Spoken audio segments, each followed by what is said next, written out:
Tim DVI Polda Jawa Timur berhasil mengidentifikasi 5 jenazah korban terbakarnya KM Mutiara Sentosa II di perairan utara Sumeneb, Jawa Timur. 5 korban yang berhasil diidentifikasi melalui metode postmortem, diantaranya 4 laki-laki dan 1 orang perempuan.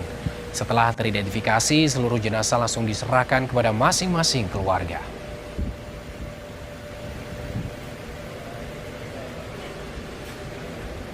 Sampai dengan hari ini, tim gabungan yang kami sebutkan tadi telah berhasil mengidentifikasi dari keseluruhan 5 kantong jenazah yang diserahkan kepada kami. Saat ini operasi DWI tetap masih berjalan sampai dengan ditentukan selesai oleh Basarnas atau BPBD.